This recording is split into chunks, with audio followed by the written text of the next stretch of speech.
Hi, my name is Leroy and I'm the guy from the very first video.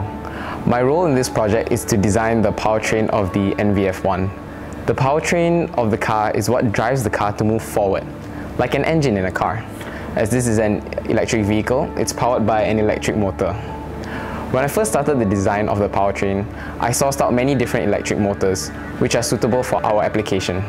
I found that using a brushless direct current motor, or BLDC for short, is the most suitable for this application, as it provides the benefits of both alternating current and direct current motors. This whole system works by receiving direct current from a battery pack and feeding it into a motor controller. The motor controller then sends current through 3 different phase wires into the BLDC. The BLDC works by rotating the magnets in the motor using electromagnetic forces created by the 3 different phase wires. When selecting between multiple motors, I decided to use a decision matrix to help make the decision. The main deciding factors for choosing this motor was peak power, torque, mass, and cost. In the end, we decided to go with this motor from Golden Motor because it was donated to us by them. It's a 120 volt, 20 kilowatt motor which weighs 40 kilograms. This BLDC motor is controlled by a motor controller supplied by Golden Motor and is programmable, meaning we can control multiple parameters of the motor. This allows us to fine-tune between efficiency and performance of the motor. I'm also in charge of designing the final drive of the powertrain. This means how the mechanical power from the motor is transferred to the wheels. Our final selection is to use a chain drive, which turns a limited slip differential from Quaife. A differential allows the driven wheels of the car to rotate at different speeds so that when the car is turning around the corner, the outer wheel can spin faster than the inner wheel. And this limited slip differential is mated to 2 drive shafts which then spin the wheels of the car. Throughout this whole selection process, the number one difficulty that I faced was to select off-the-shelf components which all fit together. As it is expensive and time-consuming to design our very own splines and drive shafts, we opted to buy stuff from producers. So a lot of time was spent searching for drive shafts and limited slip differentials which would all fit together. You need to pay close attention to all the engineering drawings which are provided from the manufacturers to ensure that everything will fit together in the car and to match our dimensions. In our car, we decided to use 2 left side Ford Fiesta drive shafts, which fits just nicely in our car. Hi, I'm Mohammad Hamizan and I'm in charge of the wheel, electric motor mounts, as well as the cooling system assemblies. So this is the wheel assembly, which consists of the rims, the tires, as well as the wheel hub over here. The initial problem that I have was the compatibility of the wheel hub to the rim itself, due to the difference in the PCD, which is here.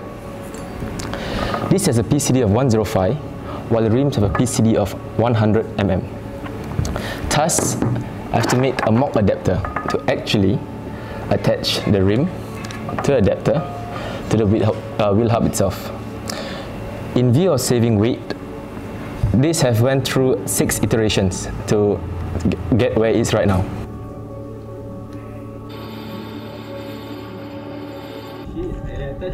I'm also in charge of the cooling system, which contains the radiator and its various components that are designed by me.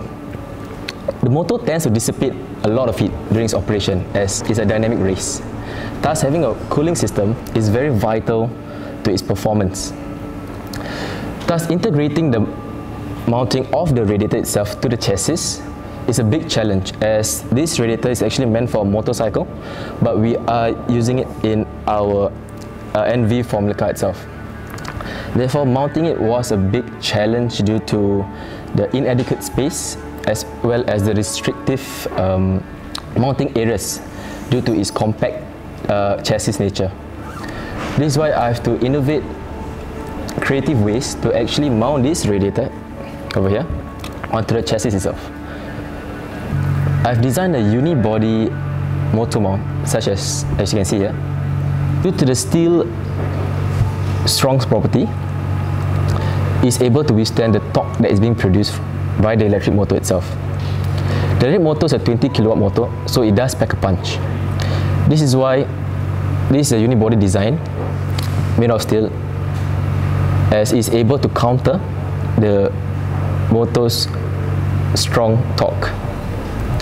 Initially, a unibody design was essential for the motor mount. However, in a place where the motor is faulty and need to be removed, the motor has a protruding end which will actually be blocked by the motor mount. Therefore, I have designed an adjustable and removable middle portion of the motor mount, which actually is able to be removed when the electric motor is required to be shifted out of the rear chassis. The rounded edges will be welded onto the chassis itself, and the crucial part of this is the material compatibility of both the chassis and the electric motor mount. As both is made of steel 1020, it actually fulfills the compatibility of welding both parts together.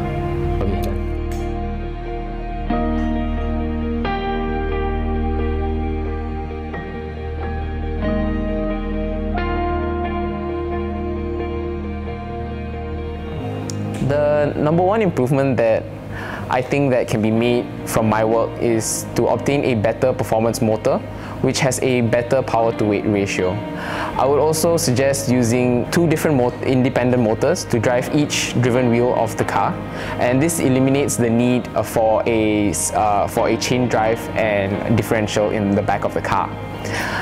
There are many different innovative ways to go about this, and our team's current focus is to build a reliable car and to gain more experience. I would like to encourage any future team members to focus on the weight reduction and to obtain a better power to weight ratio. I drink